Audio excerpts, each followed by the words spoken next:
Ok, comenzamos. Que tengan todos una feliz tarde. Bienvenidos al taller de cuentos del Diplomado de Narrativa del Centro Nacional del Libro.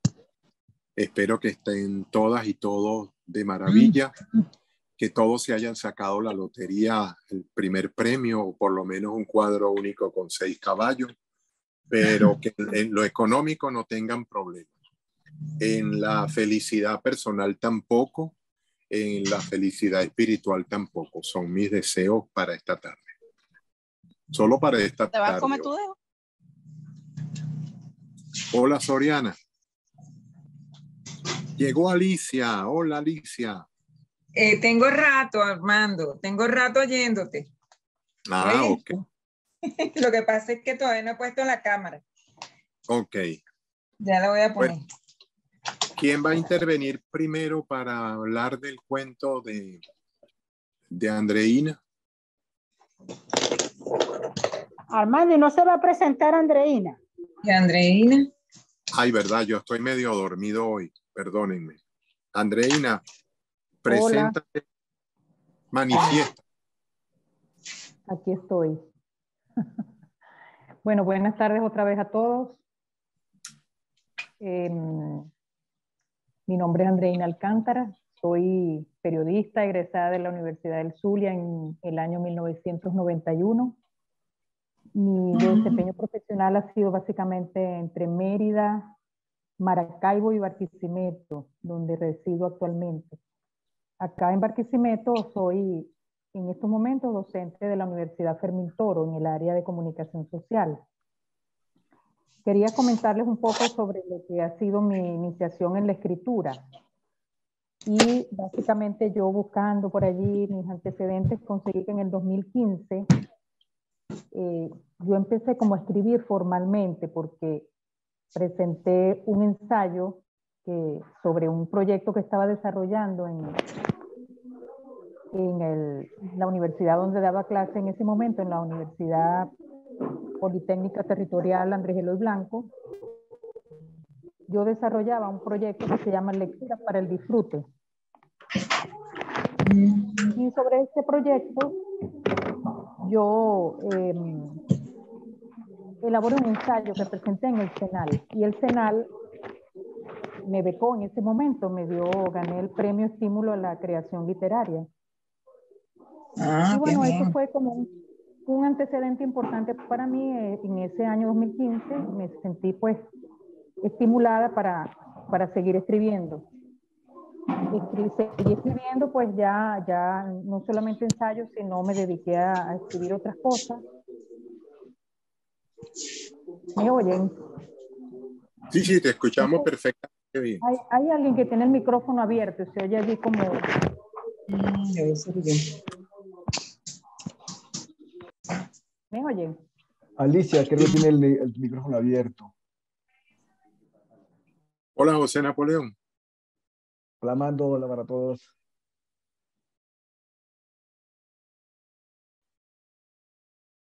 Ya. Sí, ya se solucionó. Sigue, Andreina.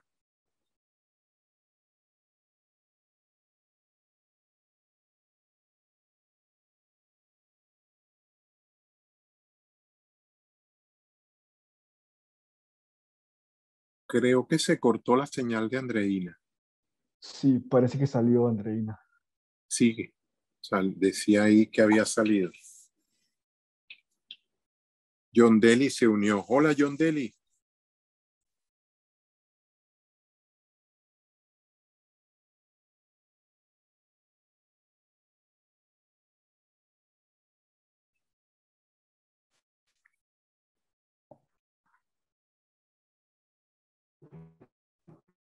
Hola. Esperen un minuto que estoy buscando conexión aquí arriba.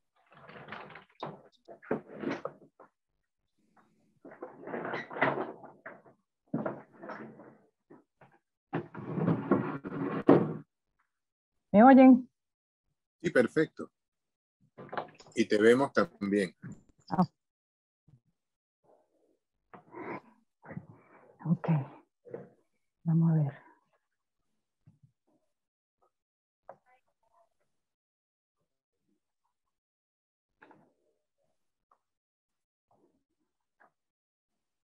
Ok. Bueno, continúa donde estabas.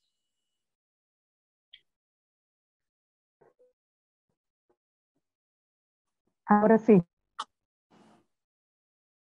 Continúo. Sigue lo que estabas contando, ¿no?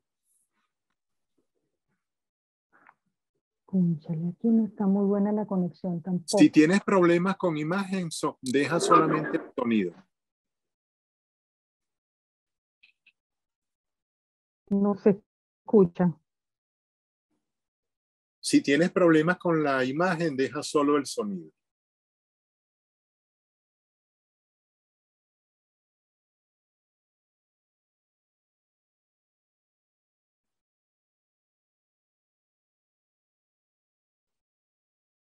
Alguien que tenga celular a mano y que se lo haga saber rapidito.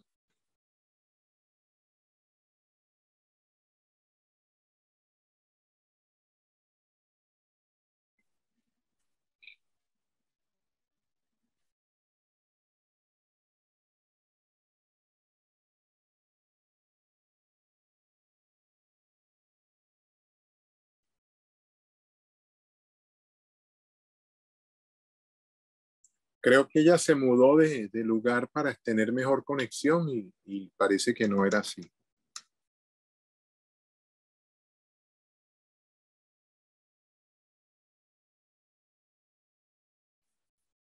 Sí, aquí dice que salió.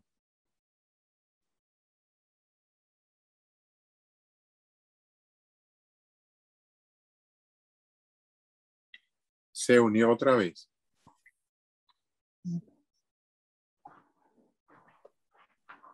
Ok, hola.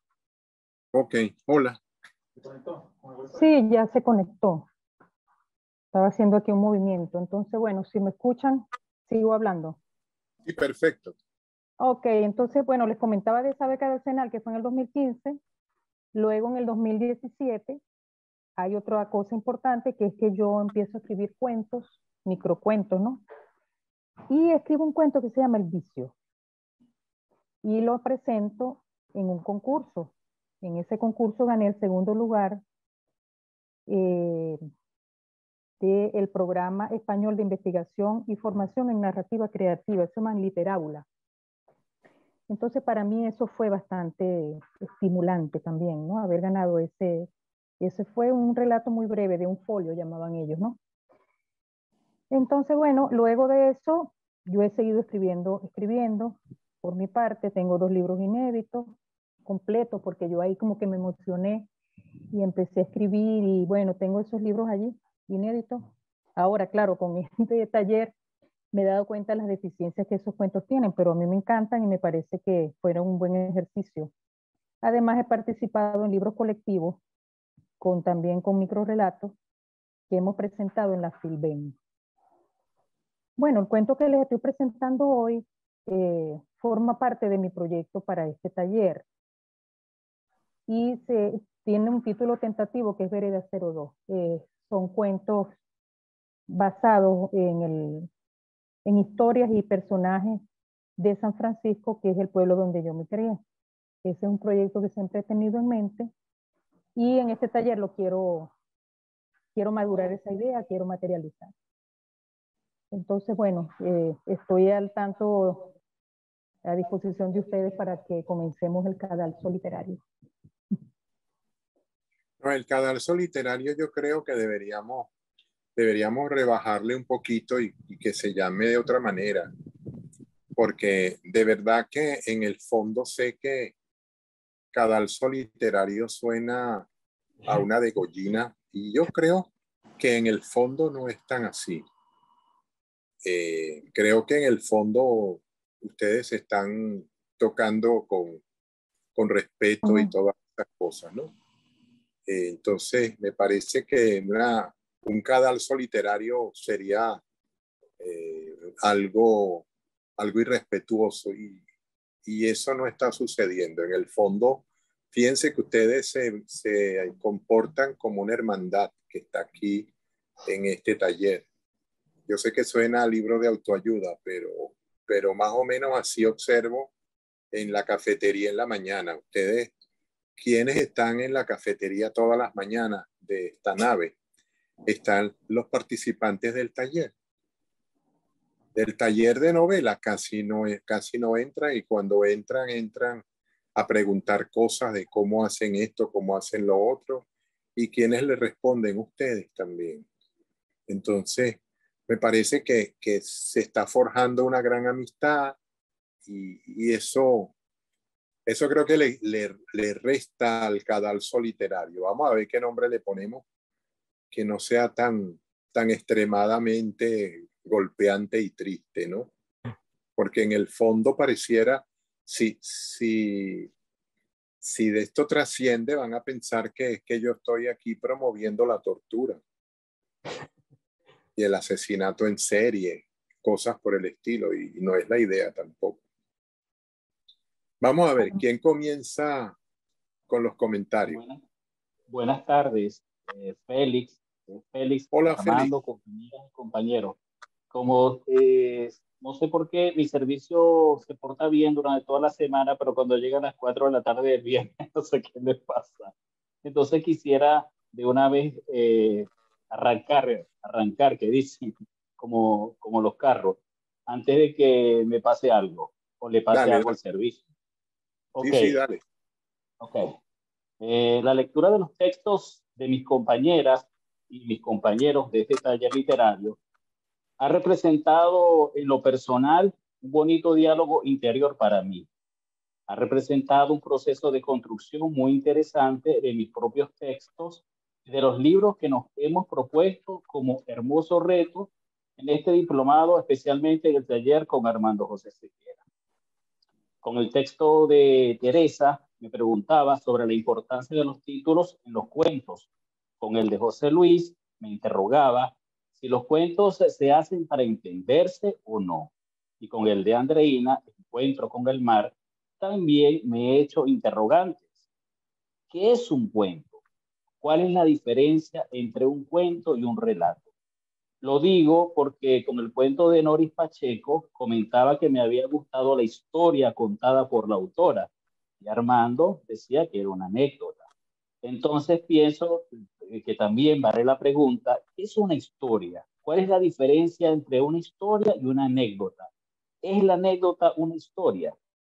Estas reflexiones me las hago porque con el cuento de Andreina, al igual que con el de Noris y el de José Napoleón, La cirugía de un recuerdo, me gustó la historia, quiero decir, el cuento que me contaron. Para mí, como comentaba sobre otro de los textos de mis compañeros, eso es fundamental para mí como lector en un texto narrativo, que me guste la historia que me han invitado a leer. A mí me gustan los cuentos cuando los hechos son contados con claridad por el autor. Siento que es el caso de Andreina, sin entrar en detalles formales. En la primera parte nos presenta el personaje, lo coloca en contexto.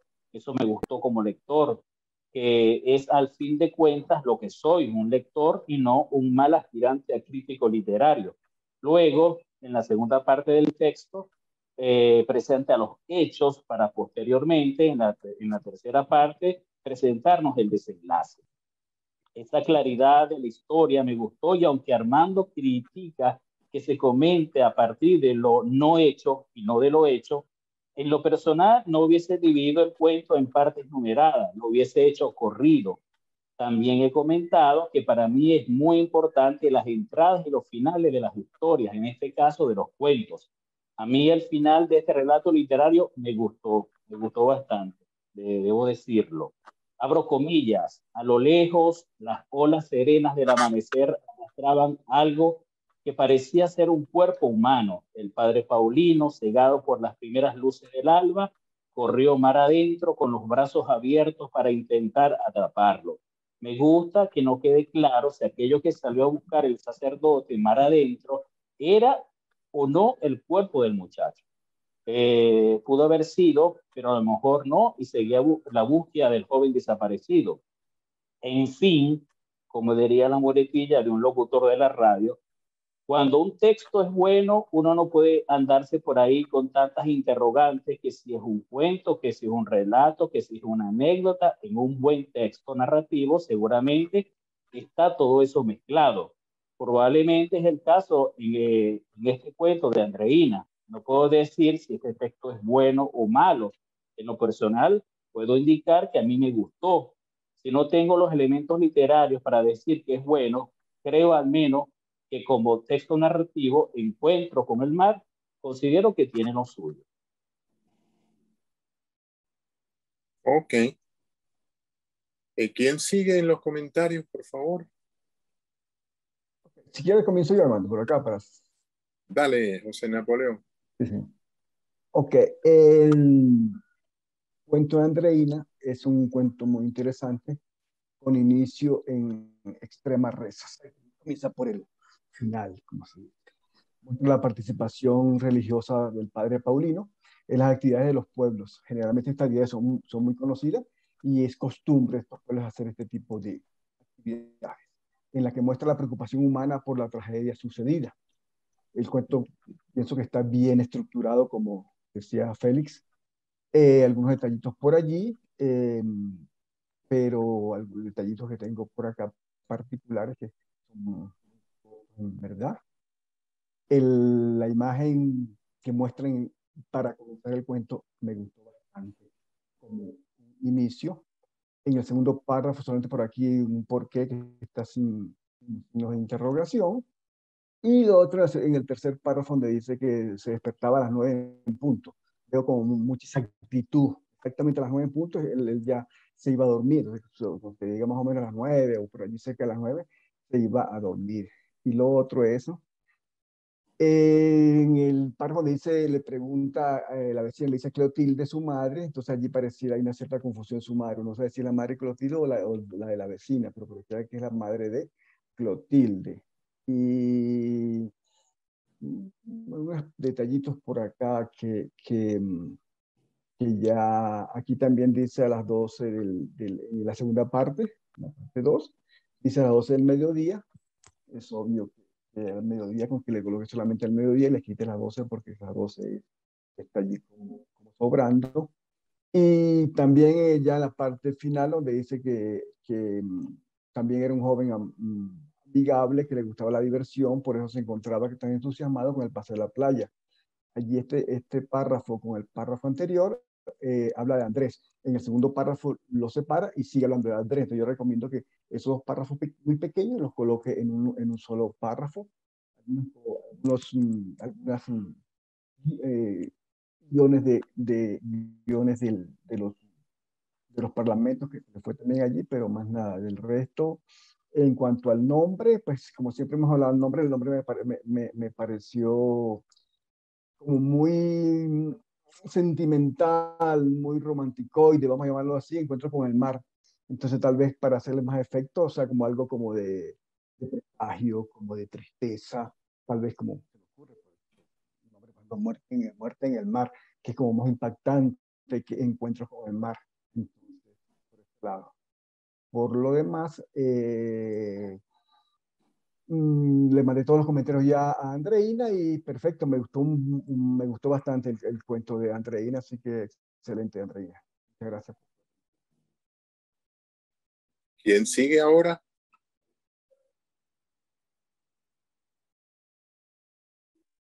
Estoy haciendo apuestas mentales a ver quién viene. Bueno, vengo yo, Armando. Ok, perdí.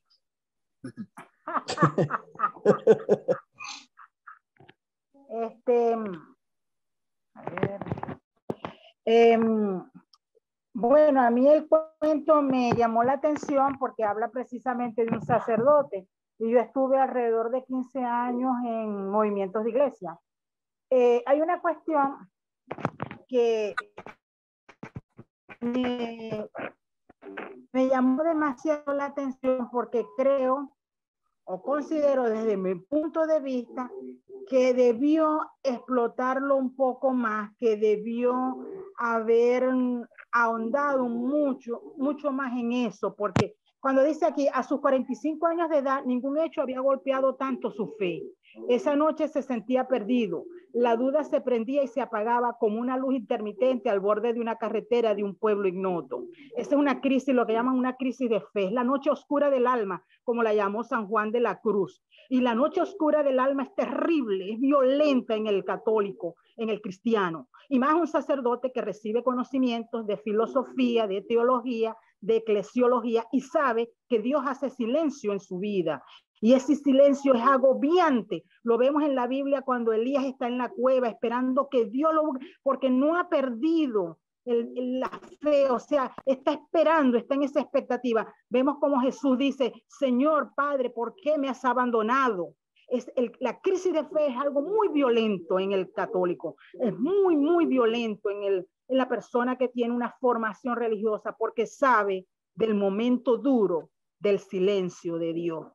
Y entonces puede incluso volverse hasta violento, volverse su personalidad cambiar completamente, lindar entre el misticismo y la rabia, todo eso. Entonces pienso que ese intermitente ahí sí como que es medio tal. Eso es lo que ve, eso y un detallito por allá,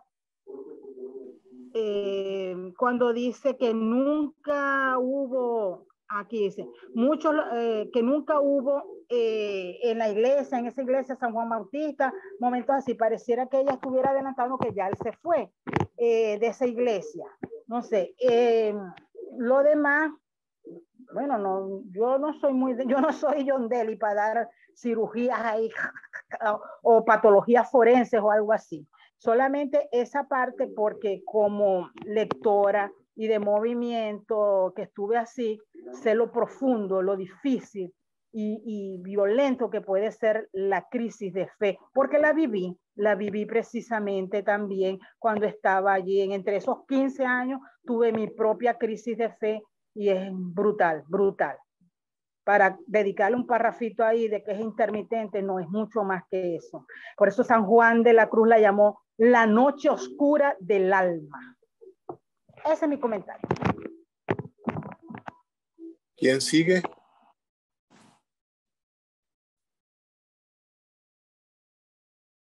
A ver. ¿Quién se atreve? Es que después de lo que dijiste, Nori, que todos quedaron impactados. Llama, ¿por qué? Porque sonó a sermón. Sonó a sermón. ¿Qué pasó?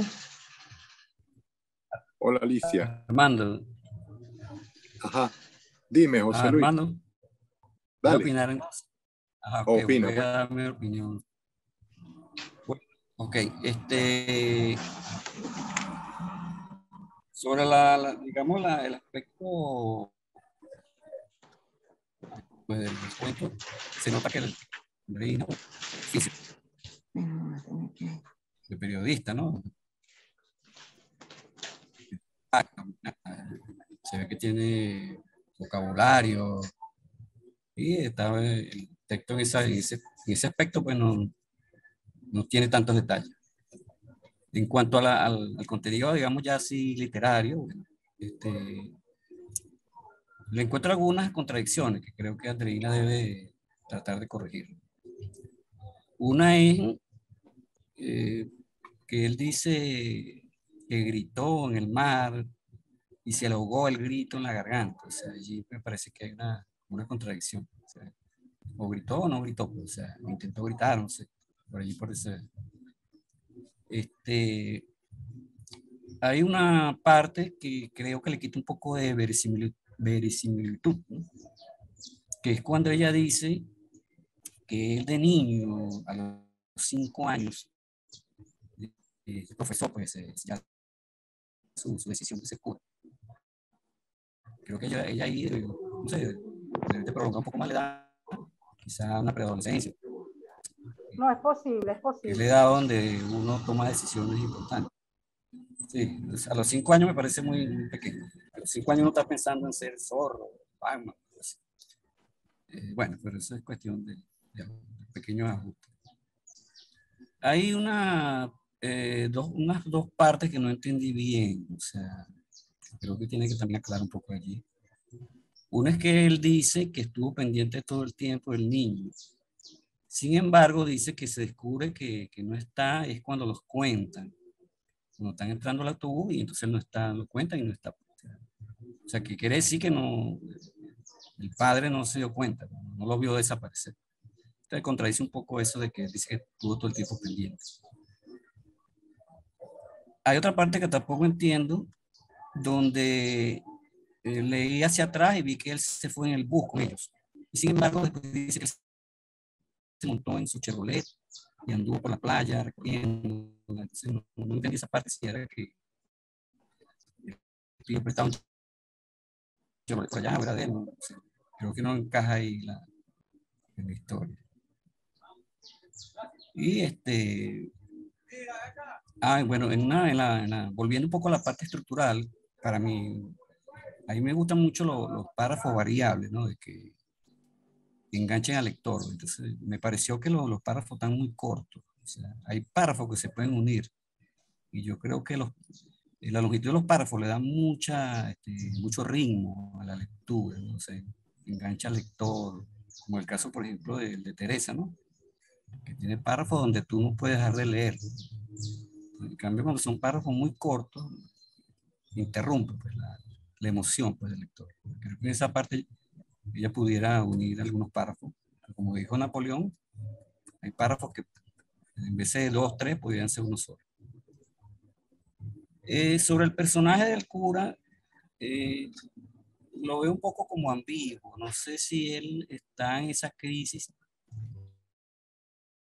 le quedó mal a los padres, pero no le siento así como el dolor que él tenga sobre el niño. O sea, y la actitud no parece de cura, ¿no? O sea, normalmente una persona tiene una gran fe, ¿verdad?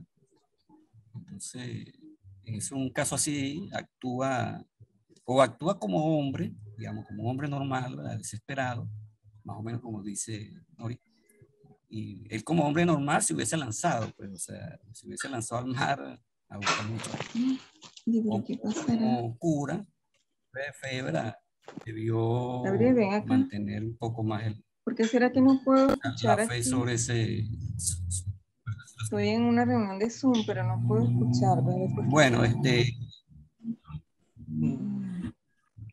creo que está hablando Alicia. Bueno, Andreina, tu historia es interesante, muy buena. Creo que lo que tienes que hacer es trabajarla, irle puliendo, pues, así como un escultor, pues, irle rebajando pues, esa arista que a veces causan problemas, pues, quitan forma, poco a poco. Puedes encontrar una mejor versión de tu propio cuento. Gracias por compartirlo con nosotros. Bueno, ¿quién sigue? Alicia, tú.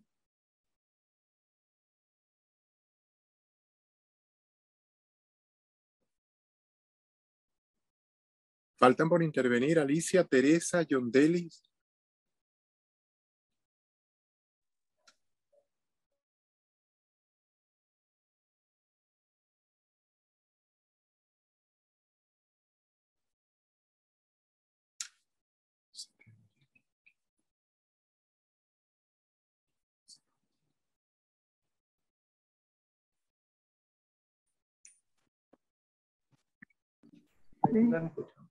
¿Me están escuchando? Ahora sí, ahora sí. Armando. Dime, Armando. dime. Sí, dime. No escucho nada. No escucho ni pareciera que me escucharon. Yo No, te escucho, Alicia. a ti sí te oímos. ¿Qué pasa? Por aquí te oímos, Alicia. Sí, oye, pero más bajito, no sé por qué. Súper bajito. ¿Será que tiene poca energía? No.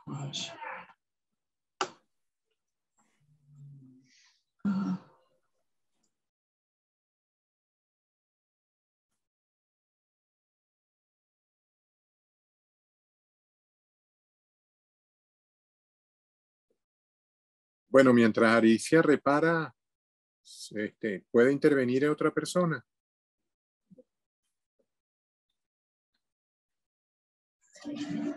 Voy yo. Dale, Teresa. A ver, a mí me gustó el cuento, me parece que tiene una historia, es una historia muy interesante, es un tanto triste, dramática, pero me parece que tiene una, no sé, es una buena narración. Y bueno, no tengo mayores observaciones que hacerle, la verdad. No sé qué más añadir, voy a ser muy breve porque, bueno, en dos palabras, pues a mí me gustó bastante, me quedé muy contenta, muy satisfecha, me gustó ese desenlace también. Y bueno, lo que me queda es felicitar a Andreina porque por ese logro, pues a mí me parece que es como un logro ese, ¿no? Y bueno, es todo lo que tengo que decir. Bueno, vamos a ver. Alicia, ¿ya solucionaste? En eso. Sí, creo que sí me escuchan. Te escuchamos perfectamente bien. Ah, perfecto. Mira, Armando, es que fíjate, no, lo que pasa es que yo estaba tratando de intervenir porque resulta que, bueno, es que es una cosa como muy personal, que se murió una amiga, entonces parecía que le iban a velar mañana y resulta que me acaban de informar que la están velando ahorita. Entonces, quiero leer rápidamente lo que tengo y me tengo que retirar, ¿oíste? Sí, no hay ¿Sí? problema. Ok. No hay problema. Perfecto. Ok. Entonces, el cuento Encuentro con el mar de Andreina Alcántara me gustó mucho. Sin embargo, como no se trata de evaluar lo relativo a si el cuento entra o no dentro de nuestras preferencias, me permito hacer los siguientes comentarios. En cuanto al inicio del cuento, su lectura atrapa al lector desde un primer momento al crear la expectativa acerca de qué hecho tan terrible pudo haber originado las interrogantes del sacerdote y del dolor que a todas luces experimentaba. Respecto a la estructura, la circunstancia de que se inicia siguiendo un orden diferenciado de lo tradicional en la creación cuentística, le imprime a la narración un elemento de intriga que induce a quien lee a continuar la lectura para finalmente dilucidar el meollo de la historia. Está escrito en un lenguaje claro y preciso, muy bien redactado y con el uso de las palabras adecuadas y necesarias para expresar lo sustancial y relevante para la comprensión de lo narrado, sin acudir a abundantes figuras literarias. La definición de los personajes, en mi opinión, logra reflejar el pensamiento y las características físicas más relevantes de estos. El protagonista de la historia, en particular, es dibujado desde los ángulos que traslucen más claramente su visión de la vida y el objetivo que desde su punto de vista le corresponde desarrollar en el ámbito sacerdotal. En cuanto al tratamiento del tiempo, a mi modo de ver, la traslación retrospectiva que hace desde los hechos actuales hacia el pasado infantil y juvenil del protagonista está muy bien realizada. Según mi criterio, el título refleja de forma muy adecuada el contenido del cuento. Algunas otras pocas observaciones de otro orden lo señalo en el cuerpo del cuento como comentarios insertados en él, los cuales haré llegar a Andreina conjuntamente con los que acabo de leer. Eso es todo. En resumen, me gustó. Ok, bueno, nuestro pésame por esa pérdida de tu amistad. Ay, sí, era una hermana muy querida, hermano. O sea, era como una hermana, como una hermana. Bueno, me retiro entonces. Gracias, pues. De suerte que te está esperando para que la acompañe. Ok. Bueno, chévere. Chao. John Delis. Nos vemos. Falta la presentación de John Delis, patrocinado por Funeraria La Coromoto. Hola, ¿cómo están? ¿Me escuchan? Sí, te escuchamos perfectamente bien y te vemos también. Ok. Bueno, me dejó un sabor amargo el cuento de Andreina. O un sabor salado, muy salado. Es un cuento interesante en el sentido del manejo de los tiempos. ella experimenta como flashback en algunos momentos del cuento, lo que hace que trastoca el orden lógico de un cuento del canon pues típico del cuento. Va y viene, como las olas del mar. El cuento va y viene. Me pareció un poco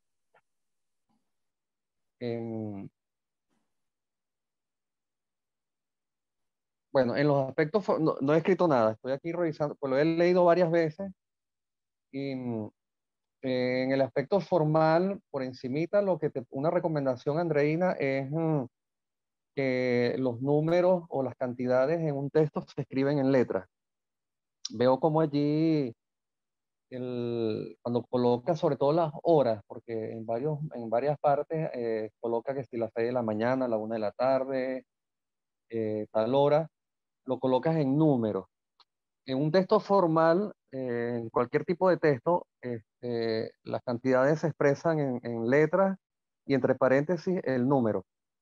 En literatura, solamente en letras. Es una recomendación formal. Me parece interesante la forma como haces esos saltos en el tiempo a través de apartados numéricos que haces allí. Son 3 apartados numéricos que los señalas con números romanos.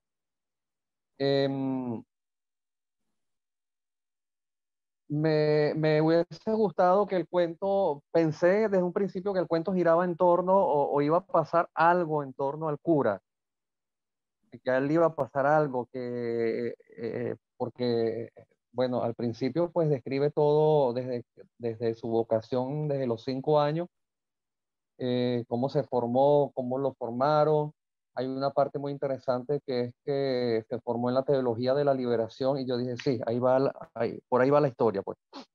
Y bueno, me desconcerté mucho cuando de repente es un accidente que ocurre con un muchachito, con un monaguillo. Es lo que todavía estoy allí, que siento que no, como que no encaja mucho, porque pasa de una historia que se va configurando en un personaje interesante que es el sacerdote, lo vas enmarcando en una situación de que se va formando en la teología de la liberación y que posiblemente pues le da al lector la pista de que es un sacerdote interesante, que se sale de la norma, que es un revolucionario, que es irreverente, además que es un tipo que considera y se acerca mucho a los parias, a los homosexuales, a los desechables, es lo que le da. Pero luego se inserta lo del accidente en el mar, que me parece como que si estuvieses relatando algo, un suceso que pasó, un hecho real. No sé si eso pasó o es ficción. Y bueno, he marcado algunos detallitos por allí que, por ejemplo, le quitan fuerza al texto. Por ejemplo, al final de la parte 2, cuando dice, mientras subían y contaban a los viajeros, detectaron una irregularidad. Faltaba un muchacho. Entonces ya allí, cuando tú lees eso allí, ya tú sabes lo que pasó y cuál es el final de cuentas. Esa frase detectaron una irregularidad, creo que no encaja allí. Pues mientras subían y contaban a los viajeros o a los muchachos, no eran viajeros. Ajá, esto también que señalaron, no eran viajeros, era un grupo de excursión, me imagino que era un grupo de la iglesia, que era del grupo de teatro, que iban a un paseo al mar, a la playa. Entonces, por lo tanto, no eran viajeros, sino simplemente mientras contaban a los muchachos, se dieron cuenta que faltaba Andrés. Mencionarlo de una vez. Y bueno, algo que también señalé, que acabo de darme cuenta por aquí, algo que le da un poco de inverosimilitud al cuento, es que cómo alguien desaparece de pronto en la playa sin que nadie se dé cuenta. Cuando alguien se está ahogando, grita, pide auxilio, o fue que se trató de un suicidio. El muchacho se lanzó y decidió dejarse llevar por el mar, y sin embargo alguien pudo haberse dado cuenta, es decir, estaban todos allí en la playa y pudieron haberlo visto, pudieron ver lo que se alejaba, pudieron haber alertado. Nadie se ahoga en un segundo.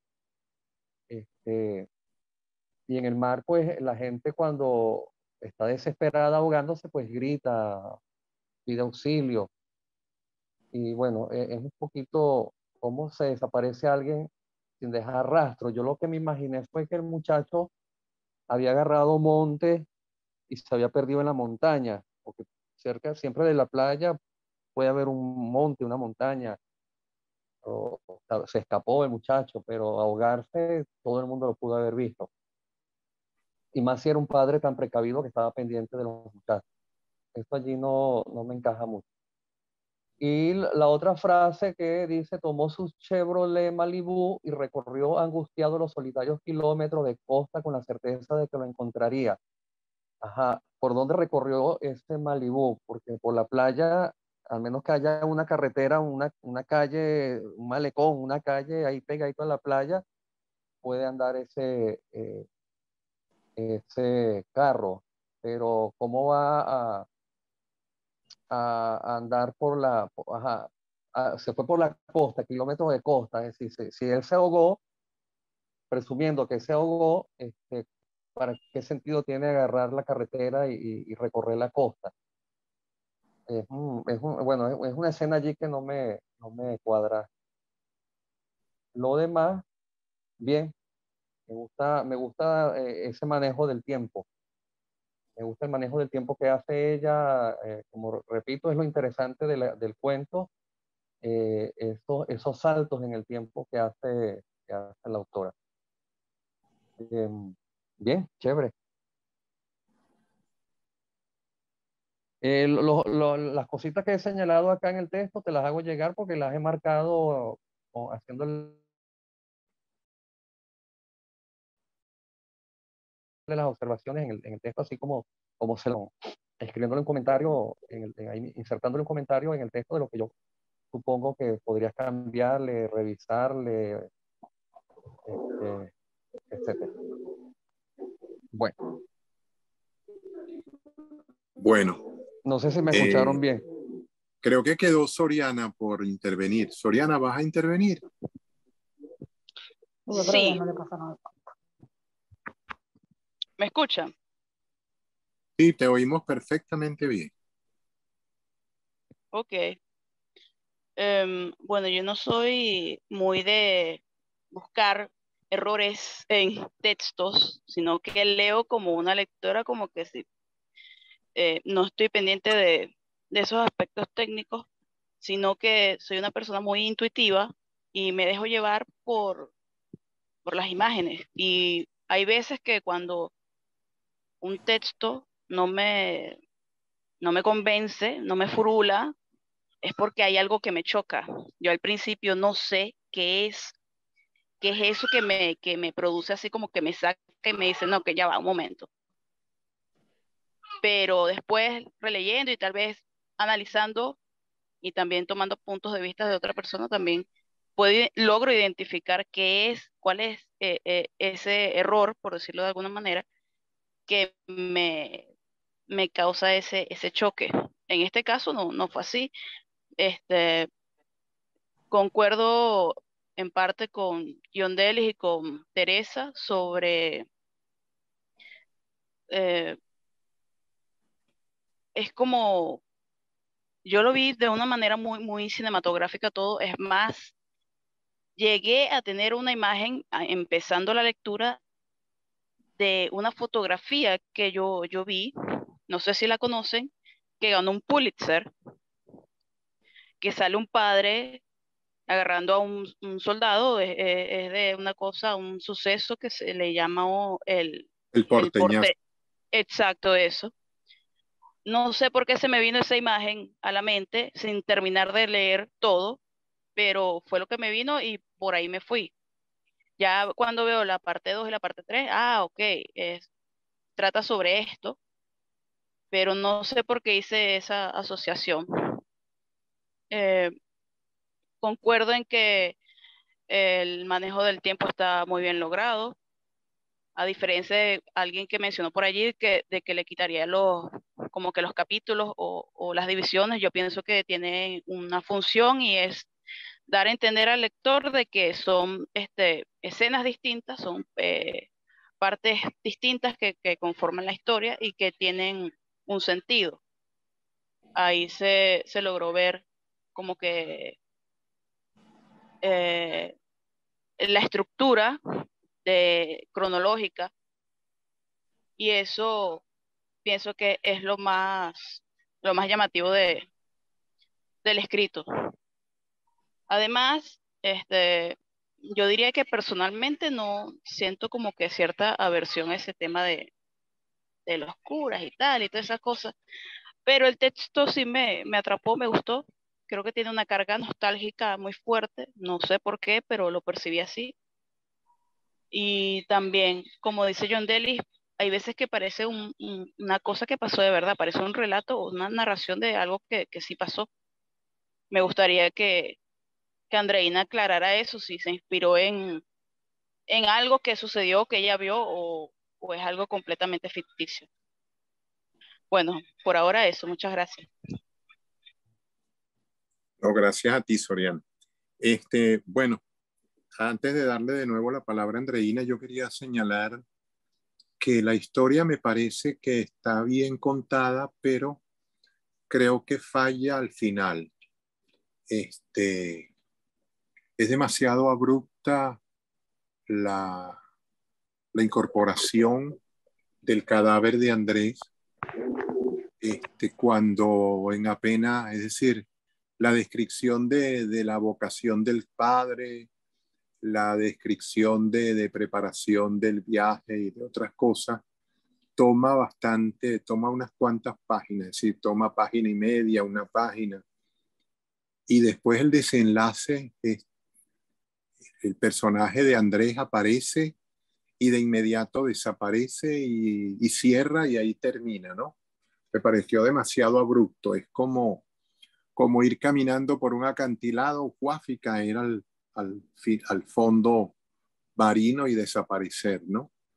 Me parece que debería trabajarse un poco más. Me parece bueno ese juego con el tiempo, es verdad. Es un poco tímido ese juego con el tiempo, creo que no fue enteramente consciente, sino una forma de narrar que de alguna manera está en ti, Andreina, como una sensación, es decir, como un deseo de contar diferente a como estamos acostumbrados a los cuentos, pero sin soltarte mucho el moño para experimentar o avanzar un poco más. Pero sí creo que es importante que la historia está bien hilada y la historia se puede decir que está bien contada. Y bueno, esa dubitación entre la realidad y lo inverosímil me hizo acordar de como dicen los italianos, si non è vero è ben trovato, es decir, si no es verdad, está bien contado. Bueno, creo que el texto está bien hecho, pero tiene ese elemento que es como un agujero que apareció de repente y se convirtió en el desenlace.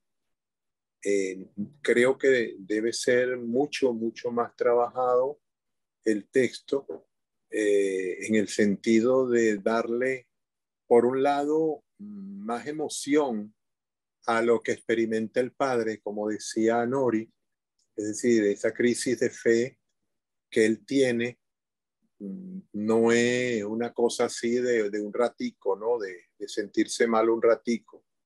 Es una crisis de fe que debe estar permeando prácticamente todo el texto.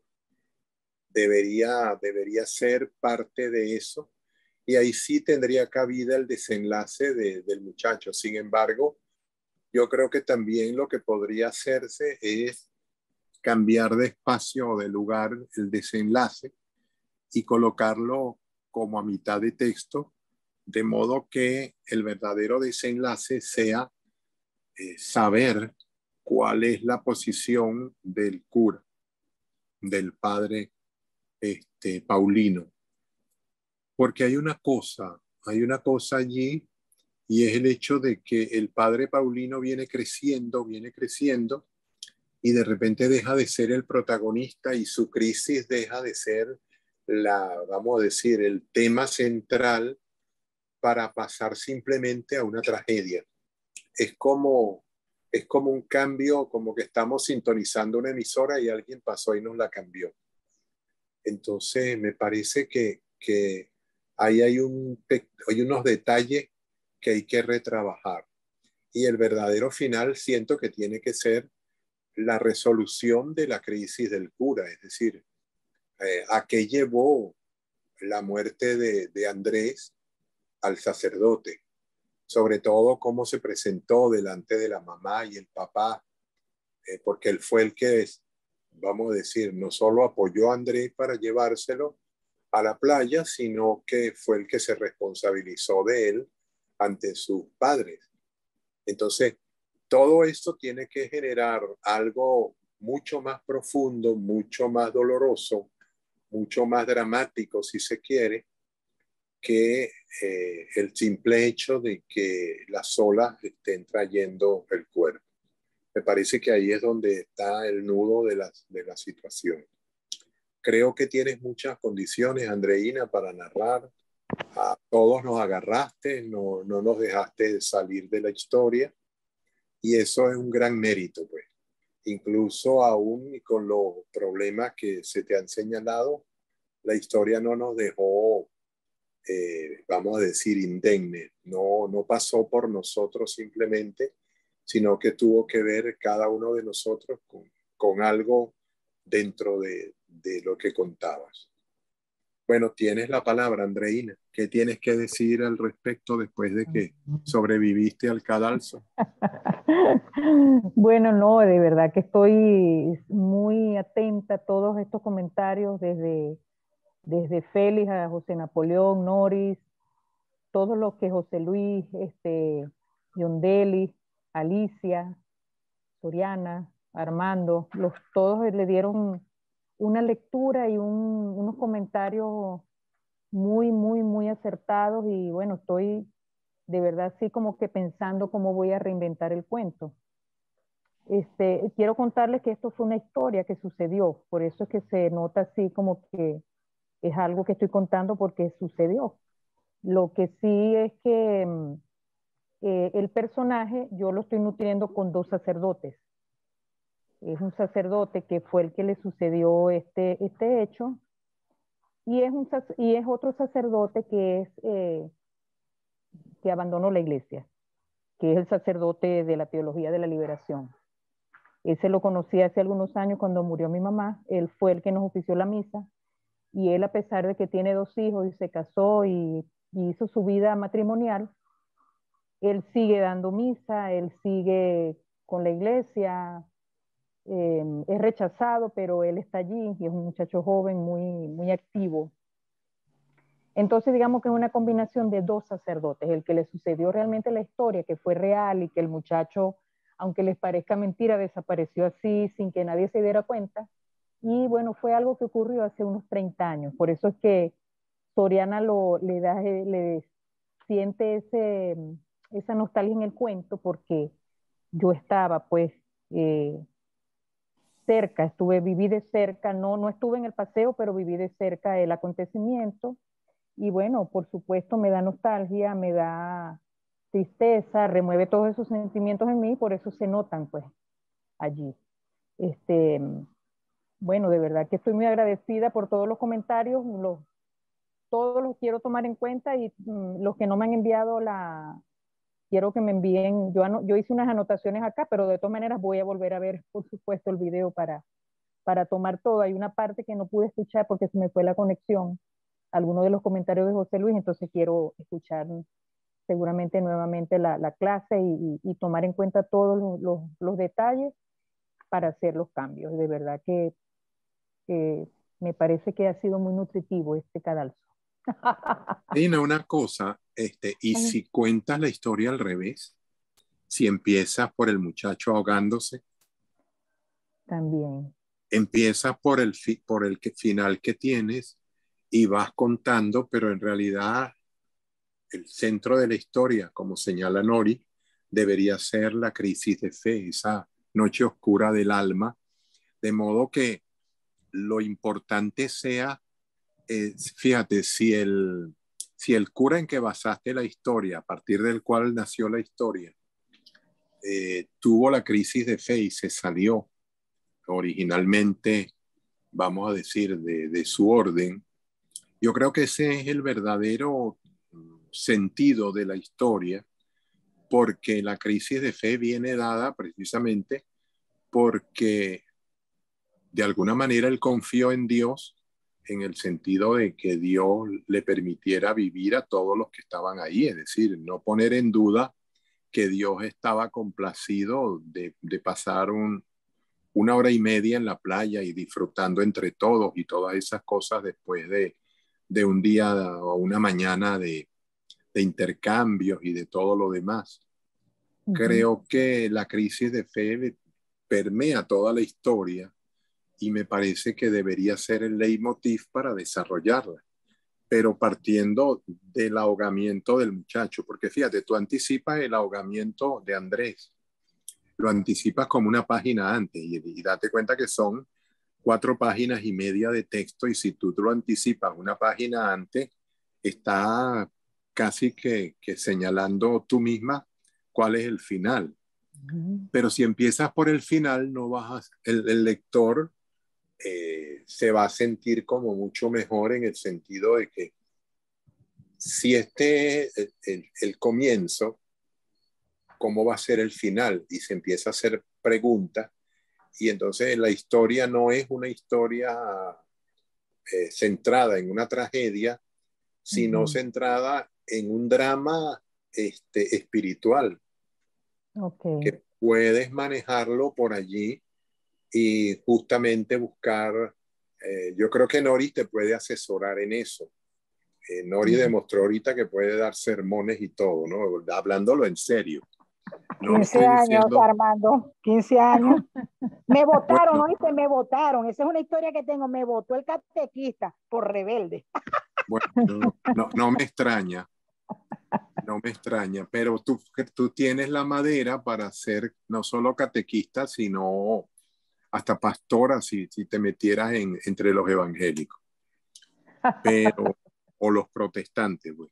Pero en líneas generales yo creo que cambiando el sentido vamos a decir, de la historia, el sentido de la historia, no, perdón, el orden de la historia, y convirtiendo el leitmotiv de la historia en otra cosa, o en lo que verdaderamente es, porque estuvo permeando todo.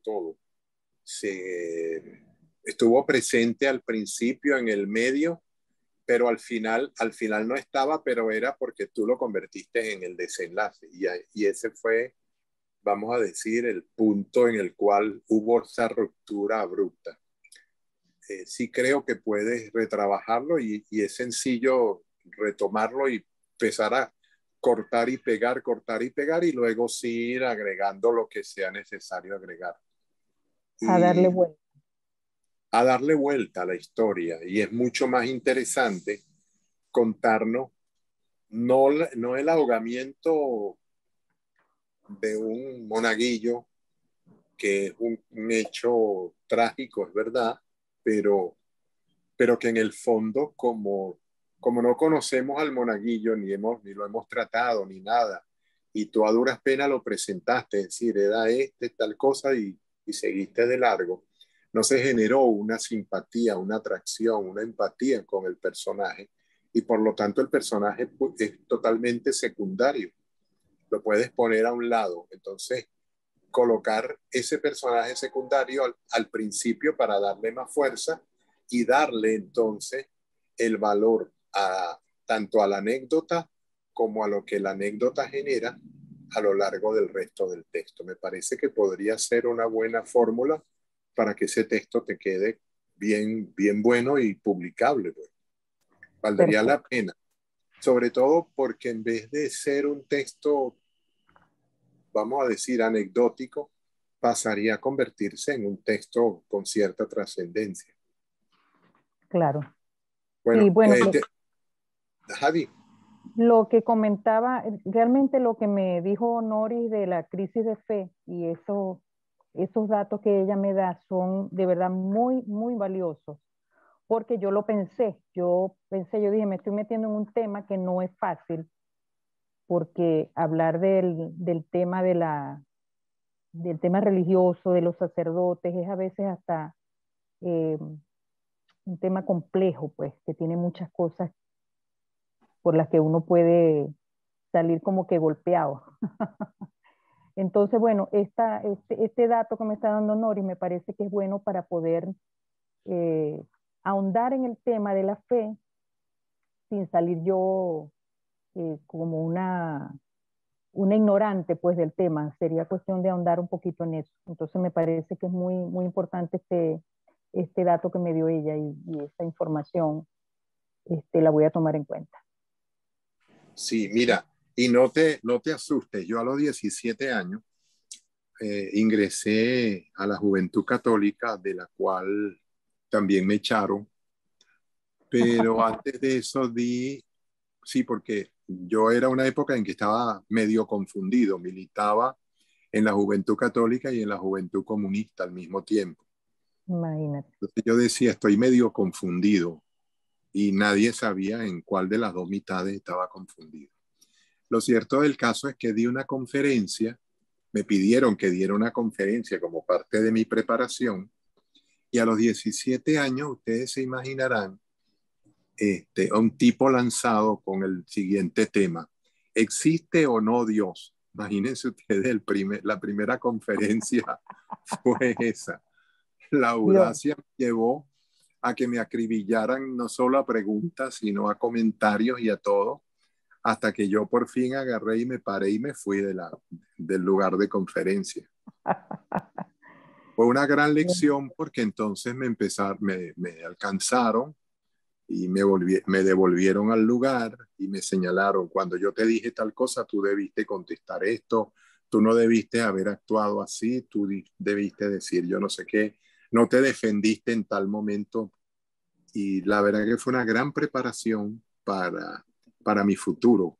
En realidad, en mis conferencias he sido atacado de muchas maneras, por mis ideas, por mi manera de pensar, por las bromas que hago, por distintas cosas. Y siempre he podido defenderme también con palabras, ¿no? En principio al principio uno se quedaba, bueno, no se me ocurre qué contestar. Y 2 horas, 3 horas después, cuando ya todo pasó, es que se te ocurrió qué podías haber dicho. Con los años, poco a poco, eso va cambiando y lo tienes en la punta de la lengua. Apenas te están diciendo una cosa, ya tú le tienes la respuesta. Y no una respuesta suave, una respuesta contundente que a veces lleva a las personas casi que al suicidio, pues. Pero bueno. Bueno, Nori, ¿te acordaste que era lo otro que me ibas a preguntar? Sí, Armando, ya me recordé. Ajá. Es sobre los tipos de narradores. O sea, si en una misma historia yo puedo incluir 2 narradores. Eso era lo que iba a preguntar. Puedes incluir todos los que tú quieras. Lo importante es que sea coherente tu historia. Si hay uno que narra, por ejemplo, una historia en primera persona y hay otro que está narrando en tercera persona y a lo mejor hasta uno en segunda persona y otro en primera persona del plural, pues no hay ningún problema. Lo que tienes que hacer es simplemente buscar que haya diferenciaciones entre ellas. Hay gente que lo hace 2, 3 personas hablando al mismo tiempo y no los identifica y creen que se la están comiendo. Y no, el lector, lamentablemente, como les he dicho, el lector pone la otra mitad de lo que nosotros estamos también colocando. Nosotros escribimos, pero nuestro texto no se queda nada más en el papel. El lector lo interpreta y lo convierte, le pone rostro a los personajes, le pone espacio a los escenarios, los objetos que nosotros mencionemos en su mente son una cosa y no necesariamente lo que nosotros estábamos pensando. Entonces, el lector tiene su importancia en la parte creativa también y tenemos que pensar en él. Entonces, esos textos abigarrados en los cuales uno no sabe quién es quién y todas esas cosas y es todo demasiado confuso y todo lo demás. Los críticos, vamos a decir, o los pseudocríticos literarios, muchas veces lo aplauden porque como no entendieron nada, cualquier cosa que ellos digan o ellas digan se va a ver inteligente. Entonces ellos se apropian, se adueñan de la interpretación de esos textos y elevan al autor o autora a un altar y todas esas cosas. Y cuando uno lee ese texto o los textos sobre los cuales se basan esas críticas, se da cuenta que como en términos del béisbol no tienen nada en la bola. Un pitcher que está ahí guay lanzando pelotas para todas partes y nada que para el centro. Entonces, yo siento mucho que la mayoría de los críticos lo que busca es lo novedoso, sin importarle si lo novedoso es comprensible, si lo novedoso es coherente, si lo novedoso es verdaderamente novedoso. Muchos de los experimentos que se hacen en literatura hoy en día ya se hicieron a principios del siglo XX, a mediados del siglo XX. Entonces hay gente que todavía cree que como no ha leído cosas al respecto, cree que se la está comiendo y no es así. Entonces me parece que la manera de escribir hay que buscar cuando escribes con varias personalidades o varios personajes son los narradores. Vale la pena de alguna manera diferenciar las narraciones. De una manera, por ejemplo, una manera que se puede hacer es gráficamente. Alguien habla y cuando habla está todo en letras redondas. Otro cuando habla está en letras negritas y el otro cuando habla en letra cursiva. Y fíjense, si cada uno habla en un tipo de letra distinto o en una forma de letra distinto, es perfectamente comprensible la historia, aunque vaya para adelante y para atrás, aunque comience por el final, aunque sea como sea, es comprensible. Y no hay que estar entonces adivinando o esperando que un crítico nos diga qué es lo que se dijo.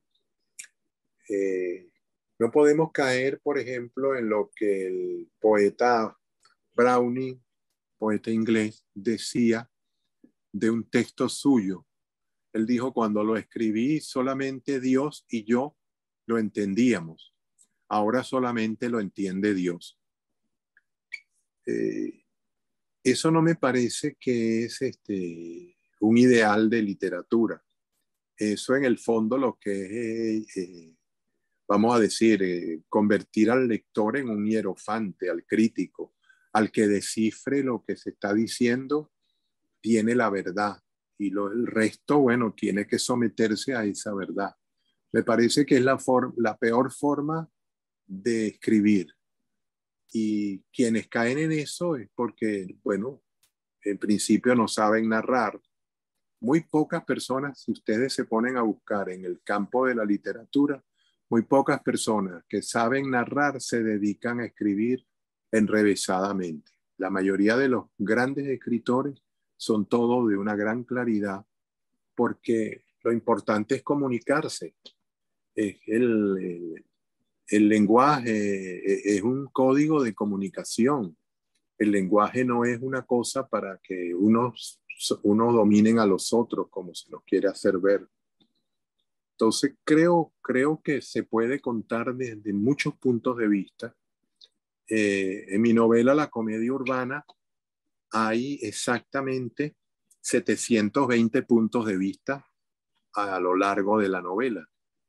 Y cada punto de vista es un personaje distinto que habla y desaparece. Y está todo contado allí, pues. Es un libro que yo lo hice partiendo precisamente del reto de buscar distintas voces que hablaran. Y a medida que iba incorporando voces, seguí incorporándole más y más y más hasta llegar a 720 voces. Se puede, desde 1, 2, 3, miren, yo llegué a 720. Pueden ponerse 1000, 1200, 5000, las que uno quiera. Así que a la hora de escribir, lo importante siempre creo es ser claro, preciso y comprensible. El buscar la incomprensión, buscar la duda, puede ser que en determinado momento uno busque cierta ambigüedad, como juegos de palabras, como juegos de figuras literarias, etc. Pero hasta ahí. El resto me parece simplemente personas que no saben escribir, no han sido buenos lectores y quieren supuestamente transformar la escritura o la literatura. Una novela como Finnegan Wake de Joyce, que es todavía mucho más ilegible que el Ulises, yo no le veo sentido, pues. Es un juego literario. Finnegan Wake está escrita como en 8 idiomas. Figúrense ustedes eso, ¿no? Tienes que saber los 8 idiomas para poderla leer y sin embargo hay demasiados juegos de palabras, demasiadas cosas que solamente siendo inglés o irlandés y viviendo a mediados del siglo XX, perdón, a mediados no, en el primer tercio del siglo XX, lo comprendes. Del resto tienes que ser un súper erudito en muchísimas cosas para poder entrarle. Entonces eso no tiene sentido que la literatura sea como una especie de laberinto, ¿no? En el cual te adentra y no sabes si vas a salir con vida. Puede que haya quien le guste, maravilloso, y aplaudo a quien le guste, pero para mí no es el ideal de la literatura. No sé, ¿hay alguna otra cosa en la que podamos cerrar, con la que podamos cerrar? A ver qué hora es, 5:28, nos quedan 7 minutos. Armando, felicitaciones. Felicitaciones por la traducción de Teresa al inglés. Ah, buenísimo, gracias, sí. Sí, se presenta esta semana en la Feria del Libro. Armando, también me gustaría saber, como tú eres ojomeniado, como dices tú, en la Sí. Feria del Libro, ¿cómo es la agenda? ¿Cómo es la agenda de esta feria? Bueno, en mi caso yo solamente sé lo que me mandaron que tengo que hacer yo, porque ahí hay muchas presentaciones, hay muchas cosas, pero ya yo tengo bastante con las presentaciones que tengo. Es decir, para mi estado de salud, yo no puedo, como me gustaría, estar presente en la feria en todo momento, ir de aquí para allá por los stands, paseando y todas esas cosas. Va a haber 9 editoriales que tienen libros míos. Entonces a mí me gustaría pasar un rato en cada stand y todas esas cosas todos los días y demás, pero mi salud no me acompaña para hacerlo. Trataré de estar al menos en 1 o 2 stands cada día, apoyando a mis editores. Mis actividades empiezan mañana con la presentación de un libro nuevo de crónicas que se llama Crónicas de Belleza, Ternura y Uno que Otro Milagro, que publica Fundarte. El domingo se presenta también por Fundarte mi libro la fábula de la mazorca, que para mí es el mejor libro que he escrito para niños. Luego el martes se presenta, creo que Teresa. Ya va, déjeme buscar aquí a ver que tengo la programación por aquí a la mano, más o menos cerca. Y entonces tengo esas diversas actividades, tengo presentaciones, aquí está. El miércoles 17, se supone que el lunes y martes no tengo actividad, pero sé que pusieron para allí uno de las presentaciones. Creo que se va a presentar Teresa en una de esas 2 noches. No, me parece, me llegó un mensaje hace un rato que era el jueves. La habían pasado para el jueves en la tarde. El miércoles tengo presentación del libro Crónicas de la Demencia Cotidiana, con el que yo obtuve el premio Estefania Mosca hace 3 años atrás. Es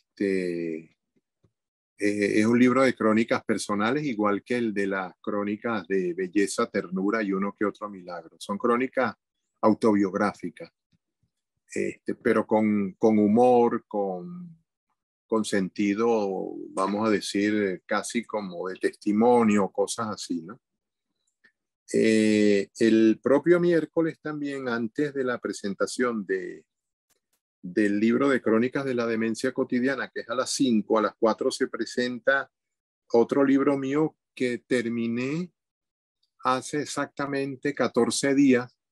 Lo entregué a la imprenta al día siguiente y ayer ya llegó impreso de Colombia.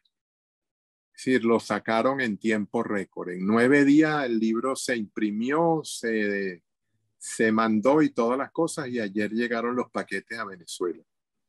Ese es un otro libro para niños, se llama Los Perezosos Armadillo.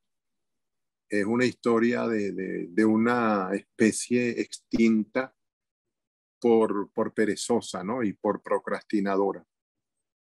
El jueves, aparte de la presentación de Teresa en inglés, la editorial Santillana me va a hacer un homenaje en el pabellón infantil. Según ellos, soy su autor insignia, algo así, el buque insignia de la editorial. Y el viernes a las 5 de la tarde, el viernes no, ya esta la pasaron para el domingo. Bueno, en todo caso, esas son las actividades que tengo, pero aparte de eso tengo lecturas en la sala infantil, tengo firmas de libros. Esas no están metidas en programación porque son con las editoriales y hay varias cosas, pues. Entonces tengo que, vamos a decir, administrar mis energías, porque sí me siento bien y tengo energía y todo, pero a las 3, 4 horas estoy cansado y de verdad no quisiera tener ningún percance en eso. Tengo que administrarme muy bien cada día. Eso es más o menos a lo que voy. Qué bueno. Y el tema de la clase nuestra del próximo viernes, ¿cómo queda finalmente? El próximo viernes yo voy a dar la clase, pero desde el CENAL. Yo voy a estar en el CENAL, en vez de tener a Fanny desde su casa o desde otro sitio, vamos a estar desde el CENAL. Tengo una cita con el presidente del CENAL esa tarde y después la clase. Ok, ¿y el próximo cuento de quién es? Eso iba precisamente a decirles cuando me preguntaste. Armando. ¿A quién le toca? Dime, Teresa.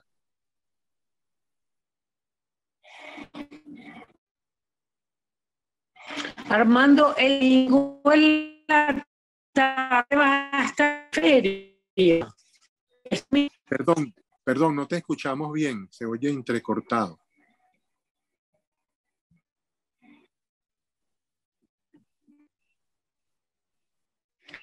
Ajá. Ahora sí, ahora sí. Este domingo en la tarde vas a estar en la feria. Sí, creo que sí. Déjame ver. Aquí tengo domingo a las 2 de la tarde. Se va a presentar la fábula de la mazorca. Ese libro, por cierto, es una edición que va a sacar Fundarte para regalárselo a los niños que asistan al pabellón infantil.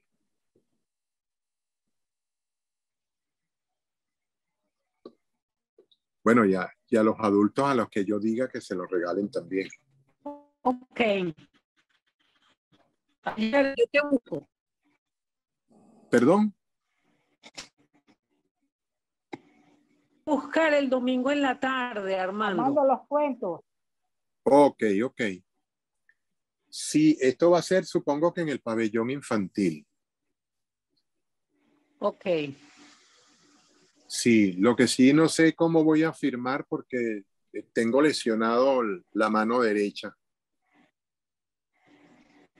Una caída que tuve la semana antepasada, que caí sobre el brazo derecho y todavía me duele un poco. Puedo moverlo, puedo hacer todo, pero me cuesta mucho todavía firmar, escribir. Menos mal que escribo es directo a la lacto, ¿no? Pero Con un vamos a... sello, Armando. Dime. Que te manden a hacer un sello con la firma. No, nunca me ha gustado eso. Nunca me ha gustado porque es muy impersonal. Es decir, a mí me molestaría mucho que un escritor o una escritora, yo llego para que me firme y tácata, me pone aquel sello y no. No, por supuesto, es algo que no puede ser, pues. Y un juego. Yo siempre firmo y pongo la fecha y el lugar donde estoy firmando. Y me he topado... ¿Ah? Otro juego, te toca firmar con la izquierda. Sí, nunca he podido aprender a firmar con la izquierda. Lo he intentado, pero no he tenido la paciencia. Pero vamos a ver, a lo mejor de aquí al domingo estoy ya recuperado. He estado recuperándome bastante rápido después de que me pasó el golpe lo más fuerte. Ya no me duele el codo y me duele solo un poquito el hombro y sobre todo me duele la muñeca derecha, la zona de la muñeca. Por eso es que no puedo afincar lápiz o escribir, porque ahí me da dolor. Pero del resto no. Vamos a ver, a lo mejor de aquí a allá ya eso pasó. Y pueda firmar los libros que haya que firmar. Generalmente yo firmo, miren, tengo un récord de haber firmado 283 en una mañana. Así que cualquier cosa por debajo de eso es válida. Sí, pero bueno, vamos a decir, son como me decía un señor que trabajaba en la Universidad Simón Bolívar y era el que limpiaba los escritorios. Me dijo un día que eso eran gajos del oficio. Entonces, bueno, yo también lo digo. Sí, ese mismo señor me dijo cuando pasaron el concierto de los Tres Tenores en las termas de Caracalla, me dijo, profesor, anoche vi ese concierto y qué bien canta ese señor Pajarotti. Armando, pero yo te tengo otro con respecto a eso. Son Dime. gases del oficio. Son gases del oficio. Caray. Sí. Y Soriana dice que son gargajos. Sí. Bueno, miren, es la hora del profesor Batista. Vamos a cerrar. Entonces, para la semana que viene, ¿quién? ¿Será John Deli porque Alicia no está? Ah, sí, falta John Delis y Alicia. Por ahí no. Sí. Se fue. Soriana envió los cuentos de ella. Ah, Soriana te falta. Ah, Soriana los envió. Bueno, perfecto. Entonces, con Soriana. De todas maneras, yo les aviso si me llegaron. Si no me llegaron, que alguno de ustedes me los envíe. Pero Soriana envió Soriana envió dos cuentos. ¿Leemos los dos? Si son breves, sí, sino uno solo. Pero para ponernos de acuerdo todos para leer el mismo cuento y no leer uno y otro el otro cuento, digo yo, no sé. Bueno, leamos el primero. Ahora, si son muy breves, se pueden leer los dos. Creo que tienen 4 o 5 páginas, por allí tiene. Ah, no, entonces uno solo, el primero de los dos. ¿Vamos que con los de Soriana? Sí, vamos con Soriana. Ok. Bueno, espero que tengan un resto de tarde chéverísimo, buenísimo, que todo vaya bien. ¿Sobreviviste, Andreina? Ay, sí. Puedes dormir tranquila esta noche. Bueno, me voy contenta con todas las observaciones, pero con otro sentido del cuento. Vamos a ver cómo lo mejoramos. No, perfecto. Bueno, esa es la idea. Bueno, que Sí. tengan una feliz tarde, cuídense mucho y será Igual. hasta la próxima semana Feliz fin de desde semana. Caracas, y desde la propia sede del CENAL. Un gran abrazo, cuídense Perfecto. mucho. Chao. Ñito. Hasta luego. Chao. Chao, hasta luego.